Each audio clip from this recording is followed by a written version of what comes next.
Hey, Michelle, I just wanted to thank you for sending over such detailed responses to my questions in preparation for this session. It's definitely useful to have the background on where you're at and what's giving you trouble. Thank you so much. I really appreciate it. Of course. So what's going on for you? You talked a lot about games. So my thing was, I know that the games is the section where you can typically, they say you can improve the most and gain more points on if you improve that section. It's like the most learnable section to improve. And my thing is, I struggle with two things. I struggle with timing and I struggle with actually setting up those diagrams, because I know that I get a game and then I start reading and then I start kind of getting anxious or nervous because I'm not super certain as to whether my setup is strong or if it's the correct setup or the most efficient. And then by then I'm already losing time. I get to the questions and I find myself towards the last questions. I'm either doing the first ones all the way correctly, and when I hit the third or fourth game, not having time, or I'm just guessing. That's a very common situation to be in. Games are tough. They are the most learnable, but they're also the hardest at first. What you majored in college? I did psych and I did psych and bio. I had never seen a logic game before, ever. So I've been learning what a logic game is by practicing the questions. Yeah. And how many questions have you done? How many games have you tried out? I took a course called Kaplan, or not Kaplan. Yeah, I think it was Kaplan. I will tell you that I feel like it didn't help at all. I almost feel like I ended up more confused than when I started, because they do a diagnostic test and I scored, I think, about the same from start to finish. And I then tried to study a little bit more just off of the books they gave me, and I stayed in that same area. Wow, that must have been really discouraging. I wanted to cry. It's totally understandable. And unfortunately, that does happen to a lot of people. Some of these classes, it's hard to get personalized attention. And then if the methodologies don't work for you, you're kind of stuck in that. So I'm glad that you're using different materials now and that you've reached out and found me, because I think that there's a lot that we can do together. And you said you've done half the games in that book, but that may not actually be that many games. Maybe it's at most a couple dozen, right? Yeah, it's probably a couple dozen. Yeah, and there's over 350 released LSAT logic games ever. Yeah, there's a lot. So for that reason, I think you don't need to do all of them, of course. But if you were to even expose yourself to 100 or 150 of those games, you would see more of the patterns they contain. A couple dozen really isn't enough. The LSAT does repeat itself and there are certain trends, but there's enough variety that you almost need a larger sample to start seeing the patterns. I also bought the 10 official ever released LSATs by, I think LSAT is the one who they basically they have it on their website. So I bought those, but I didn't want to start those until I felt like, I didn't want to waste them until I felt like I actually had this material down a little bit more solid. So my plan, you can totally help me, because I read some of your emails where you talk about creating a study plan, manageable one. What I've been doing is I said, okay, so I'm going to forget whatever I learned in Kaplan and I'm going to start start fresh, because clearly that's not working. My other thing was to start just drilling in those practice tests, like 1 to 2 per week. But I don't know. I'm not the expert, and you have a lot of great tips on your email, so I don't know if you have any suggestions for me. Well, that's really nice of you to say, Michelle. I'm glad that you found the emails helpful.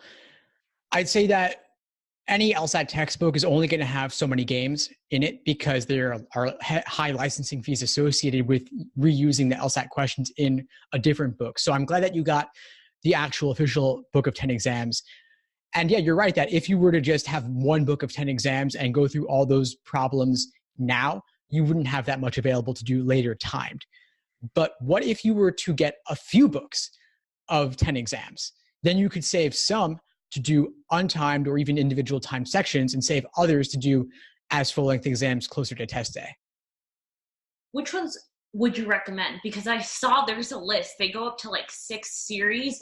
So there's a ton. There's like up there, and I'm pretty sure there's a lot of previously released, I just can't remember the exact number of released LSAT or LSAT exams that they call now for practice.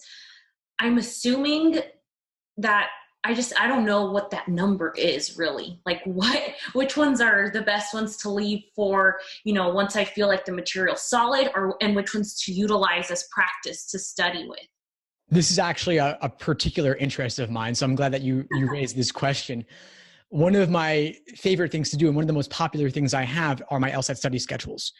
As you said, I have some emails about them as well, but basically I break it down so that I'm telling you, read these pages in this LSAT textbook, complete, then read these articles on my site that break it down more simply, then complete these exact practice problems.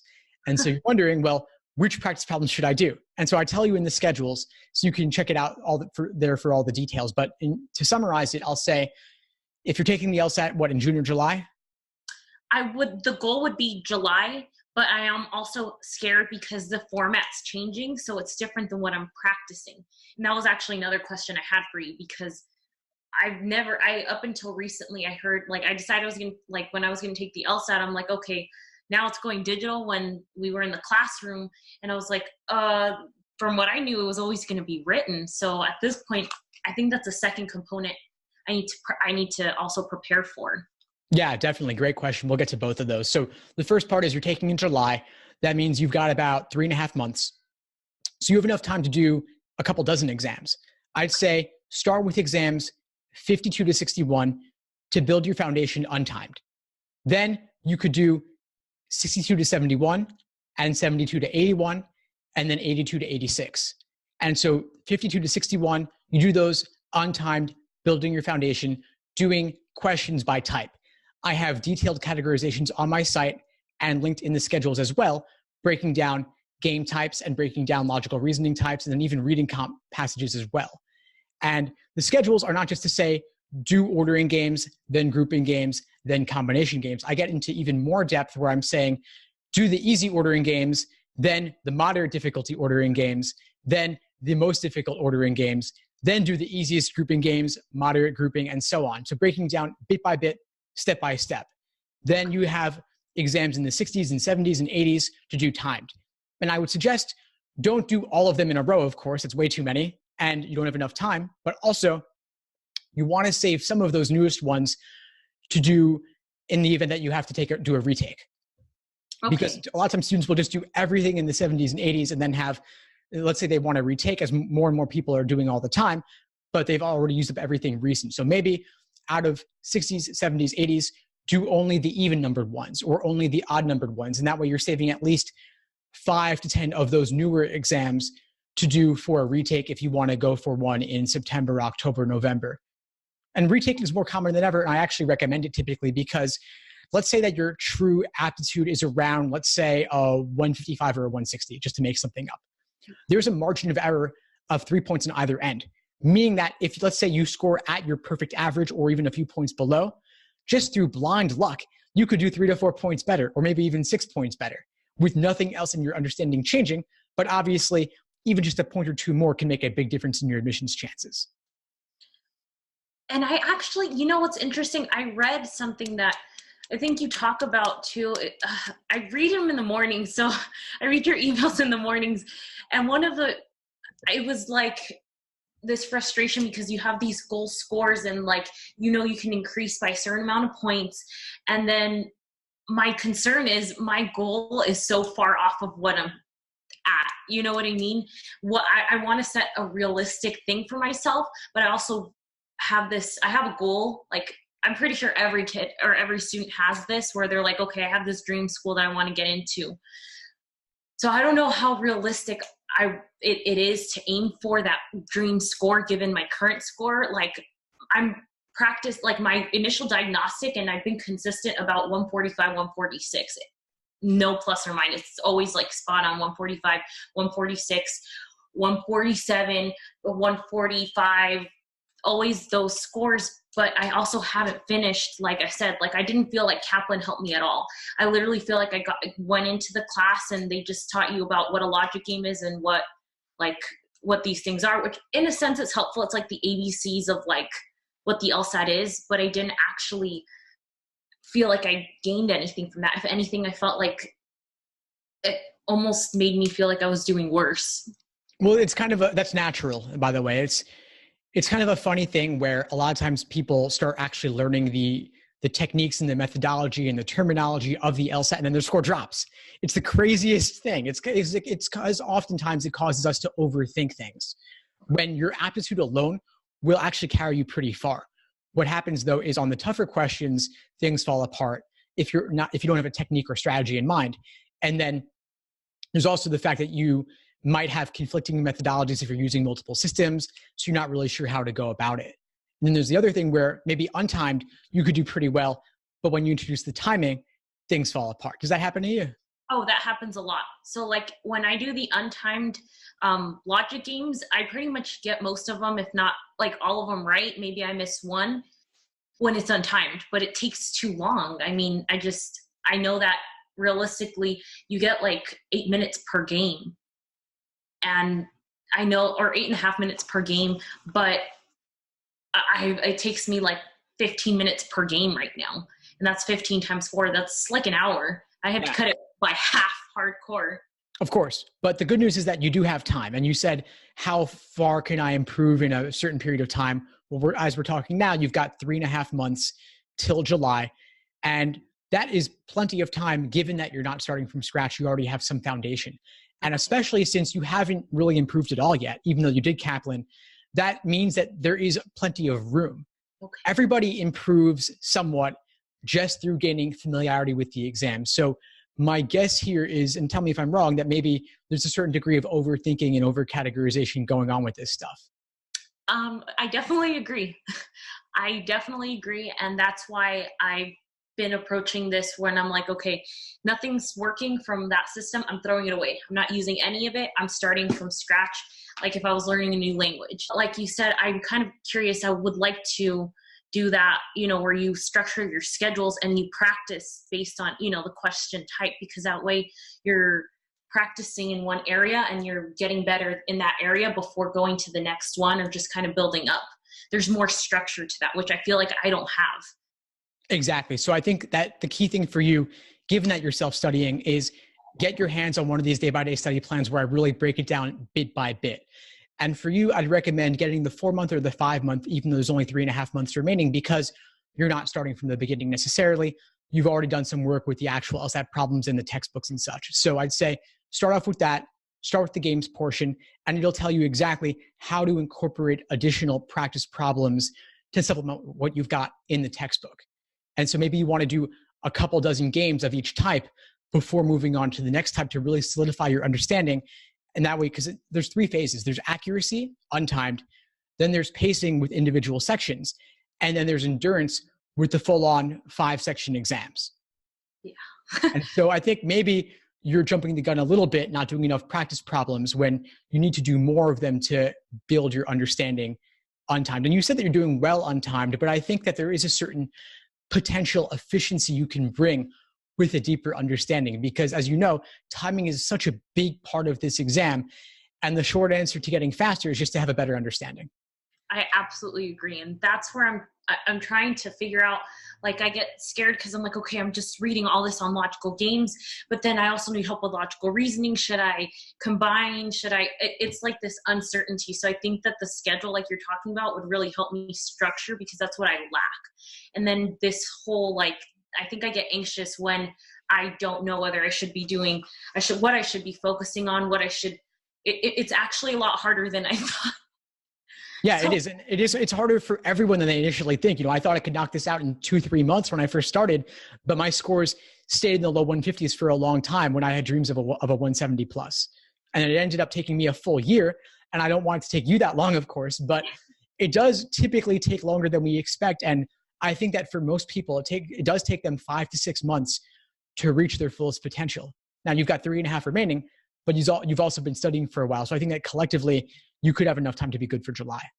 Another thing too would be, I consider taking it July and then just already telling myself, okay, I'm retaking it October. And that if I take it in July and I do well, great job. I'm going to give it my absolute all, but I'm not going to stop studying so that I still take it in October. And if I love my score, absolutely fantastic. And if not, October is like, but at the same, because I'm not, I don't want to put a timeline. My goal is 172 actually, or I would, and that's really high given what I've been doing as my diagnostic. You know what I mean? It's a really high jump. So that means there might be a lot more in my process that I need to do to get to that score, which for me, I'd rather put in the time now, because I think from the research I've done, the higher you get on that score, I think it pays off, especially in law school. It does. There's documentation of this, and a single point on the LSAT could be another $4,000 in value. And if you think about the ROI on that over the course of your entire career being leveled up in that way, it's huge. I mean, getting more scholarship money, $5,000, $10,000 a year, even getting a full ride or getting into a better law school, 170 if you want a top 14, that's not out of reach. And it does take a tremendous amount of work. It does take giving it your all. And I'm glad to hear that you're thinking about doing October as well. It's funny. I had an LSAT meetup the other night here in New York, and there was a guy there who was taking the March LSAT, and he had some anxiety and nerves about it, which is natural, of course. It happens to everybody. And so I said to him, would it kill you to pay the registration fee for June or July now, even if you might not take it, just to have the peace of mind knowing that this is not the only LSAT you have in front of you? Because, of course, while the LSAT itself in general is extremely important, no one particular test date is extremely important, especially since law schools do not average multiple LSAT scores. You can retake and retake and retake, and they'll take you with the best one you have. Yeah, that's definitely, for me, I felt like that makes me study with more desire, because I'm not saying this is the only exam I could ever take. I know if I did that, that gives me this anxiety, like you mentioned, that he had, because that's given. I want to make sure I give it my absolute all, but that I also don't go in thinking this is it. If I don't do it now, I'm done. And I know that can also inhibit I feel like it can inhibit my actual scores or my success in exams. So I want to make sure like I'm realistic too, because going from a 145 to a 170, but I also feel like I need to take the July exam. So at least I know in those conditions where I'm at and what, kind of like a midpoint, because essentially October is still early enough to do an application. And it would have been, I want to make sure I'm taking care of what I need to take care of. Because really my dream school is UCLA, and you don't get in with when anything below, I think 170. Yeah, that's true. I mean, you could, depending on your GPA, maybe, but obviously a 170 plus will definitely improve your odds and any potential scholarship money that might come along with it. But it sounds like, honestly, you're giving it your all. You're giving it the time that it deserves. How many hours are you looking to put in per week? I would like to. I read something where they suggested 40 hours a week as a good solid, just the minimum. I also have to do I do part-time work. So I tutor kids in the evenings and I dog walk just to live. So I was working full-time, and then I was like, there's no way. There's absolutely no way I can stick to my schedule and dedicate myself and try to get a 170. Maybe other people can. I was just realistic with myself. I have other things that with my health and stuff that I have to take care of. So my best hours of the day between 11 or even 10 or 11 up until 8 o'clock. Anything after that, I start going downhill. And I think most people are like that. I want to be realistic, and my main focus is this exam. As crazy as it sounds, it's this exam. So I want to put in a good amount of time, which I'm hoping to do 40 hours. But if I have to do plus, I'm fine with that. Having a structure is what I need, because what I've been currently doing is any kind of in between, any breaks. I'm like, okay, I'm done at 12 and then I have till 5. Then I have a 5 to 6. Great. So stay at the library, and I'm like, good. 7 to 9, they're closing. Great. It's time to go home. That's kind of what my schedule looks like. Okay. I like it. Now, first off, It's not crazy to make this your number one priority. You're talking to me, first of all. Of course, I think this should be the top priority, but also not at the expense of your health, not at the expense of your making a living in the meantime. And honestly, 40 hours sounds like a lot. I'd say the LSAT is a good part-time job, but unless you're doing it for a living like I am, it's not a good full-time job because it can lead to burnout. I can tutor several hours a day, but I don't. I work with a limited number of students. But either way, back when I did tutor several hours a day, it was my life, but it also wasn't. I didn't have the same level of personal investment in it because, of course, I can never care more about the result than my students do, right? Ultimately it's your life and it's about what you do on your end outside of our coaching sessions. But what I can say is that given that you're working part-time, you do have more time available to you for studying than most people do. So I can lay out for you what I consider to be an ideal but kind of boring LSAT studying lifestyle that lets you maximize your LSAT focus, but still keep everything else solid. So let's say you wake up anywhere from what time do you wake up typically? Realistically, I wake up at about 7:30. 7:30 is I should be waking up earlier, but it takes me time. I wake up, I make coffee, I eat breakfast, and then it still takes me some time to kind of be okay. That is okay. That is normal. And believe me, 7:30 is pretty good for someone who's not working an office job. Yeah. And it's not too far off from the sunrise, right? Yeah, it's true. No, that's great. So let's say you do all your getting ready morning stuff by, let's say 9:30, 10, you're ready to go. Mm-hmm. And you said 11's like a good starting point for you. So let's even say 11. 11's okay. Let's say you study and you ate breakfast already, so you don't need to have an early lunch. But let's say you study from 11 to 1:30 or 11 to 2. That's a good 3-hour block. You incorporate a few breaks here and there throughout that 3-hour block, maybe 5 minutes here, 10 minutes there. It's all good. You take a break for lunch at 1:30, 2 o'clock, maybe 30 minutes, maybe 45 minutes. You go for a walk if the weather is good. And I guess in California, it's always good, right? So you have that as your benefit. So you got that. Then you come back to studying, let's say at 2:30, 3 o'clock. You do another 3 hours till 6. That's enough. That's fine. That's 5.5, 6 hours in a day. That's all you really need. Any more than that could lead to burnout, especially if you're doing this 5 or more days per week. I would also definitely recommend incorporating some off days. Typically in my schedules, I'll include 2 off days per week, maybe sometimes 3, especially when you're doing full length exams. And then in the evening, you have dinner, you see friends and family, you relax, you watch some TV, you take a hot bath. It's all good. You wake up the next day and restart. And what does your studying involve? Those 3 phases: accuracy, untimed, pacing, individual sections, and endurance. You also, of course, want to incorporate review of weak areas, review of every exam and section that you do. Oh, I like that.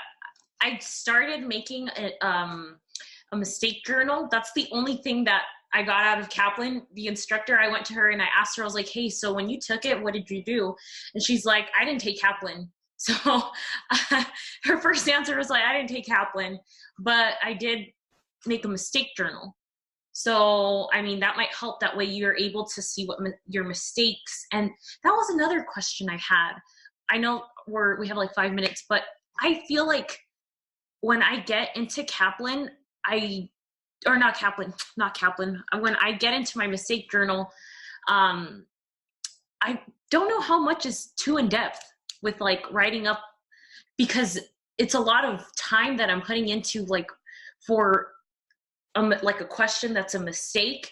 But then at the same time, what's too much? Like, is there no such thing as too much because I got it wrong and I really need to get it?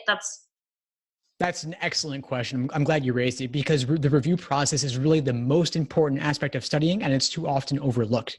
Now, mistake journal is great, but I'd go beyond that. Not just your mistakes, but everything that gives you trouble, everything you have difficulty with, anything at all that you're confused by. So the mistakes I think of them as what you got wrong. But then there are also the questions where you were oftentimes down to 2 and you guess, and you only focus on the ones you got wrong, but there's still all those other ones you got right and you just got lucky. So if you consider those as well, you may actually double the number of questions that you have the opportunity to review and the opportunity to learn from.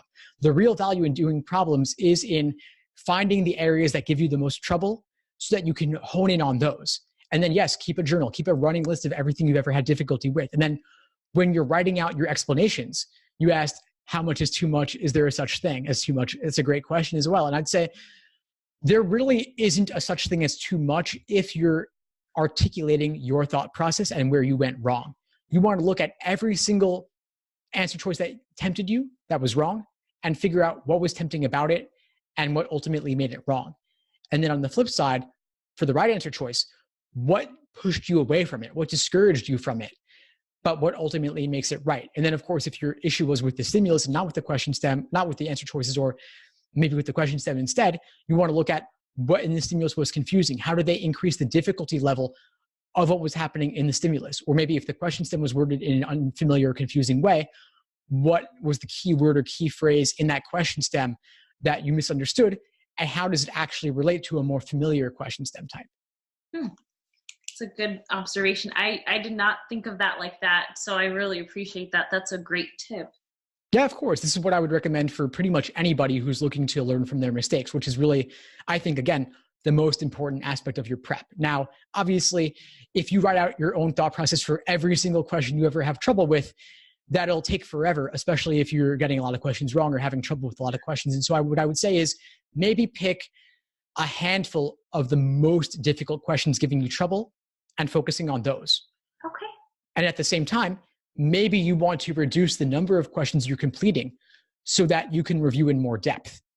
A lot of times students will do 2-3 timed exams a week worth of material, and there's not really enough time to do all those exams and to review them all in sufficient depth and work on your weak areas and review foundational materials. It becomes too much, even if you're looking to do 40 hours a week. And again, based on what I laid out for you, I think that 6 hours a day, 5 days a week, with some breaks in the middle if possible, is the most I would recommend. And so if that requires doing fewer exams, fewer practice problems, that's totally fine. So in this case, it's, I'm looking towards like actually looking into your schedules, because I've seen that, you have different options for schedules. At this point too, is that in conjunction with a book? Yeah, sure. Great question. I think the most important thing in using the schedules is the actual LSAT prep tests in books of 10 on Amazon. They're published by LSAC. Each book of 10 is about $20 each. And so the only thing you need for the schedules is those books of 10 exams. I recommend getting 3 of them and then the individuals. So 52 to 61, 62 to 71, 72 to 81, and then the individual ones, which are currently 82 to 86. Now, if you want to use other materials, I do have references and citations for where to go elsewhere. I also have articles to various articles on my site, which of course are freely accessible. I do include references to some of my other materials, like the courses and some of the guides and cheat sheets and such. But those are really optional things to consider. All you really need are the actual LSAT exams. Okay, so that's pretty good. I have two of them. I have the 5 and the 6, but I probably want to start it with the earlier versions and leave those for, like you said, the timed. So my next step would be just like looking into the schedules and purchasing the Amazon earlier 10, like you said. I think so it would be this up from the 62 to 71. Or I'm sorry, the 52 to 61 and the 62 to 71, at least right now, for me to start out with practicing. That sounds perfect. I really appreciate your help. You've been awesome. Thank you so much. Of course, Michelle. It's my absolute pleasure. Is there anything else you would need to feel complete for today to know what to do going forward?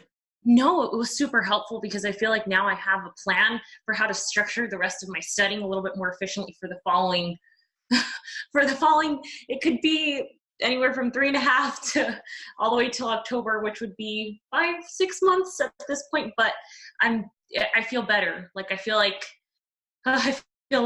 better. I lacked a lot. I lacked any kind of ideas with structure. So that's why I super appreciate having had this meeting with you. I'm really happy to hear that. That's why I do this sort of thing. What would you say is the biggest insight that you got from our session today? Definitely learning that I can still survive and like actually get this, like actually tackle this with a structured schedule and still have a life. Because I get a lot of feedback from family members who are like, oh, I guess to do well, you should be studying 8 to 10 hours. You have to stay inside your house all day, every single day. Like it's hard to do that too when you want to do part-time work and you kind of have to survive. And also, like you said, the whole burnout. But I think that 6 hours a day and having every like one or maybe two off days helps me feel like, okay, I can do this and I can structure my schedule and I can do this. I'm going to put a lot of work, but it's doable. It's manageable. It is. And you're in the fortunate position to be able to study full-time or close to it. And so I think that you're definitely maximizing your odds to gain that significant score increase. It's not without, like I said, scary to do so because I had to quit my job and now I'm, living off of savings and living off of my extra side cash, like I said, tutoring and dog walking. But I think it's worth it because I was in a 40-hour job where it was horrible and my mind was racing at 100 miles per hour, 8 hours a day, a 2-hour commute. So I really didn't, I wasn't grasping anything effectively. And this is my first priority. So. Yeah. Well, I'm glad it's your first priority. The people who do the best on this, like I said, they do tend to make it their number one mission and focus. So I think that given your commitment to this and investing yourself in the process, you'll be in a better position to improve your score than most. And I look forward to seeing how you progress along the way. I want you to keep in touch with me and let me know if you need anything at all as you move forward with your prep. Thank you so much. I will definitely reach out to you because I'm going to pick a schedule that I think your 5-month schedule or 6-month schedule sounds really good to me. Perfect. Well, keep in touch as you move forward. Again, I'm happy to help however I can. Thank you so much. I really appreciate it.